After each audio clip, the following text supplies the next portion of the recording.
If you want to know the absolute best charms in Ghost of Yotei, you are in the right place. After extensively testing different charm combinations and builds for more than 140 hours, I'll be giving my top 25 must-have charms that you can't afford to miss, along with useful combinations and usage tips. Following this guide will save you tons of time and guesswork, especially if there's a lot of charms in the game and combinations as well. Like for example, the charm of Kanayago, which increases the drop rate of common rare materials, and black powder collected when scavenging. This charm will give you tons of value, especially from early to mid game, since you need a lot of rare materials to upgrade your main weapons. Even if you have already maxed out your weapons at a certain point in the game, the excess large amount of ores and metals can be sold for more money or coins in the game, so getting it is your highest priority in early game. I will not be showing the locations of each charm featured on this list to save time, but you can find all of the drop locations linked in the description for your convenience. Takeso's charm of Bracing Victory allows you to regain a minor amount of health when killing a staggered enemy. Very straightforward charm that is useful for players who are still adjusting to the game. And to maximize this charm, what I usually do is pair it with the Undying Armor and Charm of Amaterasu. With this setup, you'll be getting more healing when staggering and killing enemies, making your build one step closer to an Immortal Samurai build. I decided not to include the Charm of Amaterasu since you can only get it after buying the Deluxe Edition upgrade,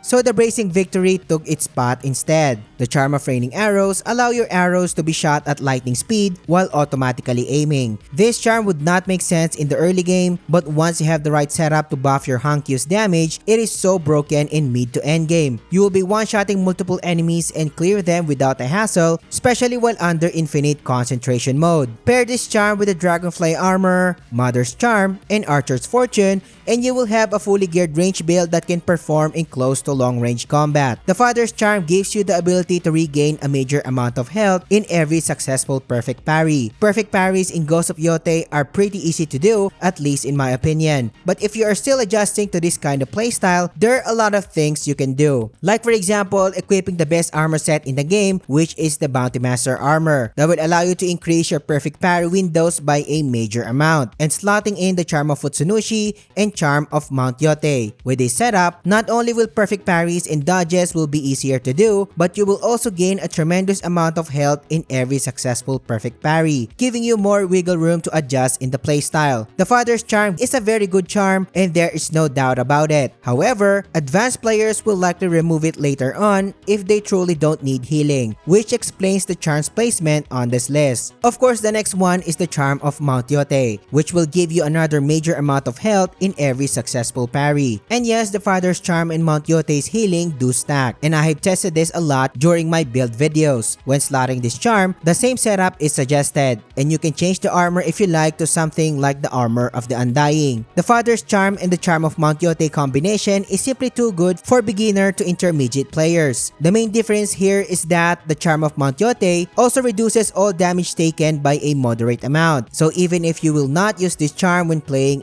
for example, a parry focus build, you will still get value from its added damage mitigation, perfect for beginners. But before the next charm, the tomorrow's update is already up and running for Summoner's War. And Come to Us is leveling up the experience for both veterans and newcomers alike, with huge quality of life improvements to make things fresh and engaging. Like for example, the Amelia's Lock feature that boosts Kairos Dungeon and Rift of the World drop rates by over 5 times, which is insane, making farming high-grade materials faster than ever. So veterans, especially new players, will have faster hero progression overall. Not only that, the Dimension Hall revamp brings higher drop rates for Ancient Runes, Gems, and Grindstone, plus a new 1000 energy cap for smoother, faster account progression, which is totally nuts. VC players like me will love the Scout Battle feature, an amazing new system that lets you auto-farm materials for up to 8 hours while the app is closed. Veterans, on the other hand, will appreciate the upcoming Temple of Chaos feature, a PvE boss mode where you compete for higher scores and better rewards. All players will appreciate the updated special summons, which allow players to pull a fixed 4 to 5 star monsters, so new players can enjoy a huge jumpstart in their Summoner's War experience. For more information, check the description and try Summoner's War today. Huge thanks to Come to Us for sponsoring this video. Securing the top 20 spot is the charm of the Onryu's protection. This charm will stop your kill streaks from resetting completely when getting hit, allowing you to consistently perform ghost dancing. I usually pair Onryu's protection with the charm of Fearful Mastery, Fearful Strike, and the Onryu's armor to be one step closer to an optimized terror setup with a consistent ghost dancing. Some of you may argue why this charm placement was not that high on the list, but the main reason that I have here is that I see it as a major quality of life type of charm. As an advanced player, I would rather use another charm than the Onryu's protection since I am not getting hit that much. However, beginner to intermediate players will surely find value in this charm, so I still see its value as worthy of inclusion on this list. And if you are getting value so far, subscribe to the channel. Liking the video and engaging in the comments helps me more than you can imagine. Takeso's charm of bold deflections inflicts additional major amount of stagger damage when performing regular parries. Any additional stagger damage is a welcome addition, especially in parries. Even if you don't master perfect parries in this game, you will still do a lot of regular parries to counter blue glint attacks, so this charm will give you immense value all throughout the game. I usually pair the charm of bold deflection with the armor of the Undying or the Spider Lily armor. So if I equip the Spider Lily armor, enemies will be staggered quickly, or the easier it is for you to regain health if equipped with the armor of the Undying. Many of you will ask me that, hey Samurai, what about the best bounty armor? I really don't understand why other content creators are suggesting pairing the Bounty Master armor with the bold deflection, because you will be wasting your slot if you do this. I've tested this, and yes, the additional parry stagger bonus is noticeable, but the worst thing is, your parry counter attacks will stagger the enemy 100% already, plus the enemy is dead anyway. So if you are using the Bounty Master armor, stay away from this charm. Takeso's charm of the Stout Heart increases your healing technique's potency by a major amount. This charm is useful in a lot of setups, especially at the endgame, where you do have a lot of HP to fill in. The greater your healing is, the lesser spirit you will consume when refilling your health to max. As mentioned, there is no specific setup for this, but if you want to have something like healing/immortal build, of course the armor of the Undying is the best choice here. The charm of the Abundant Drink increases maximum sake that you can carry up to 3 sake. The more sake you have, the more chances to regain spirit charges fast. And of course, the more spirit charges, the more healing or spirit techniques you have access to. Pair this charm with the Mercenary attire and the charm of Unhealthy Resolve and take one step closer to a spirit generation build. With a setup, you do have 3 sake charges, so more healing for you and immense spirit generation, since the Mercenary armor gives you a huge ton of spirit when consuming sake. Speaking of spirit generation, the charm of Unhealthy Resolve will give the user the ability to earn a major amount of spirit in every kill, in exchange for the user's maximum health being reduced. The health reduction is bearable at least, and it is how I see it, and totally worth the major spirit gains upgrade. You can pretty much use this charm in any setup, but you will see the tremendous gains when the charm of Unhealthy Resolve is paired in a dedicated spirit build like the Mercenary build. And by the way, if you want to know the best and strongest builds in the game, I covered the top 10 builds that you can make currently, link in the description or find them by clicking the card here.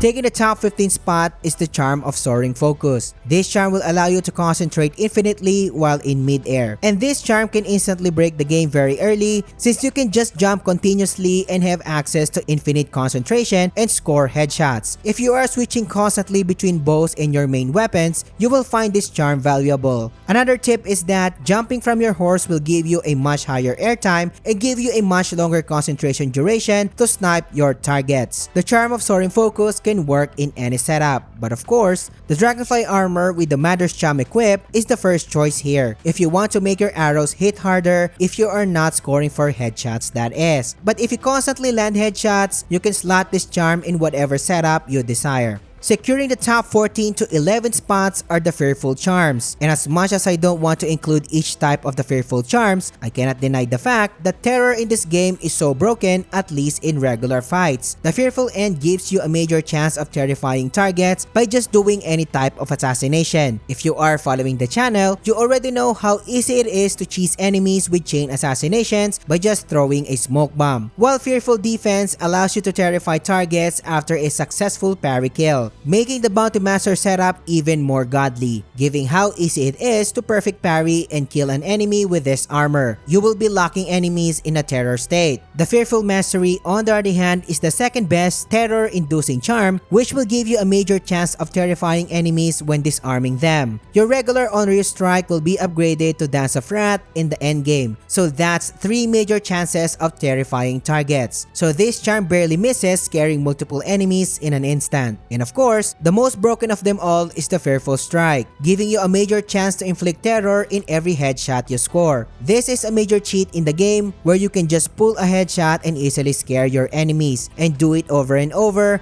and lock them in a terror state until all enemy dies. Even the lethal difficulty will be powerless against these charms, at least in regular fights. And I think it is pretty obvious why these things are broken, since all of them are Atsu's signature charms. And to make the best terror build, slot in the Onryo armor and equip the Fearful Strike, Mastery, and Fearful End, and enemies will simply piss their pants whenever you fight them. The only thing that hinders this charm from getting the highest placement on this list is that mandatory duels or real boss fights tend to recover fast from terror, so all of the Fearful charms will take a hit in this regard.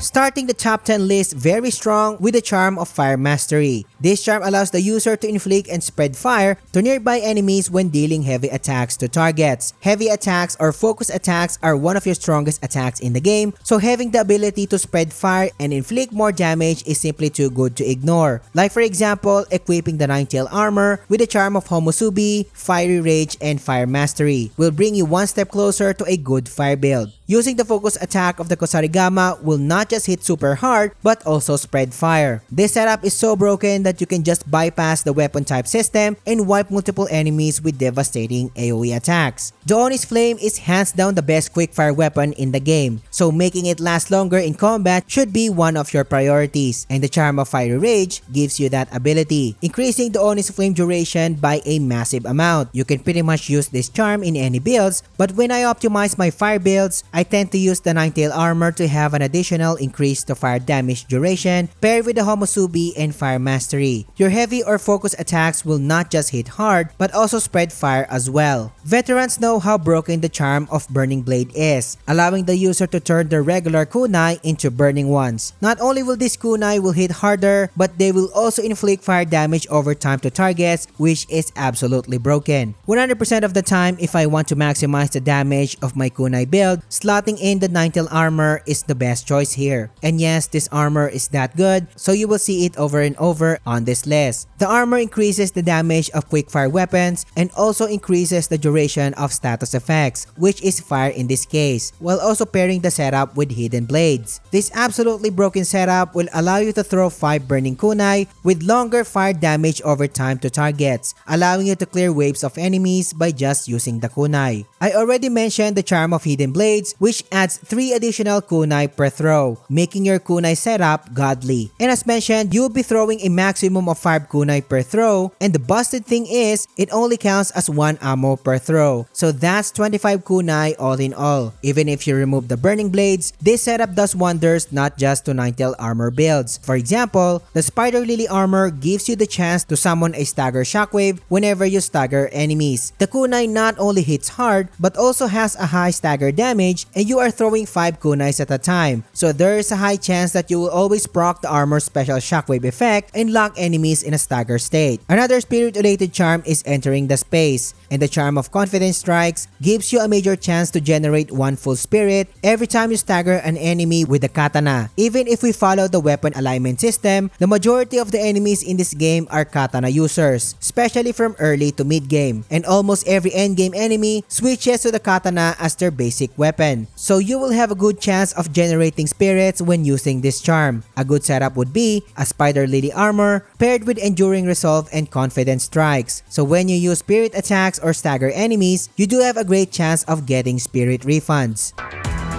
It is time for the absolute best charms in the entire game, and the charm of Enduring Resolve is one of the best charms that you can't miss. This charm will give you a major chance of getting one spirit refund every time you use spirit attacks. Spirit attacks in this game are broken as hell and most of the time can one-shot enemies with the right setup. Each spirit attack costs only one spirit charge, so imagine if you can score multiple spirit refunds because of the Enduring Resolve. It is simply too good to ignore. This charm is pretty much a general charm that you can use in any type of builds, but if you are trying to create a good spirit build, then you might want to use the Mercenary Armor paired with the Enduring Resolve and Abundant Drink. With this setup, you do have an insane spirit generation because of the Mercenary Attire Sake spirit ability, and each spirit attack has a major chance of getting a refund. Sometimes I wonder what happened to the balancing in this game, since the charm of True Aim is really questionable when it comes to balance. This charm will allow you to shoot 3 homing arrows with the Yumi and score headshots. With the Dragonfly Armor paired with the charm of True Aim and Archer's Fortune, you will be wiping multiple targets in seconds, no matter how many enemies you are dealing with. It is simply out of this world. Or instead, what you can do is incorporate the charm of Fearful Strike and inflict terror without a hassle, allowing you to auto-track headshots and inflict terror on enemies. This charm provides value in duels as well, since enemy camp leaders will receive 3 arrows straight to their heads, dealing massive damage. Even in special duels like Takeso for example, the 3 explosive arrows that will hit them will deal a decent amount of damage, and it is super easy to abuse. Your best quickfire weapons such as the Oni's Flame and Kunai are already busted when it comes to their general effects and damage. But what if we can increase their firepower even more? The charm of Uncanny Aim increases the damage of quickfire weapons by a moderate amount. It may seem underwhelming at first, but remember, the Ninetale Armor already has a separate damage increase to quickfire weapons. So pairing the Ninetale Armor with the Uncanny Aim and Homusubi will further increase the Oni's Flame broken damage or the Burning Kunai setup. The charm of Futsunushi is one of the best charms in the game. This is an easy top 1 for a lot of players since it allows user to perform regular parries, perfect parries, and dodges easily. And yes, this charm does stack with the Bounty Armor set's perfect parry and dodge window time increase as mentioned, making perfect parries trivial. This charm is one of the general charms to use in every setup, especially if the user is still adjusting to the parry mechanic. And I simply have no doubts about its use. But if you come to the point where you attain the Parry God status, the Bounty Armor special effect is more than enough for you to pull off consistent parries. So there's a chance that you will replacing this charm, explaining why this charm placement is just the second best charm on this list.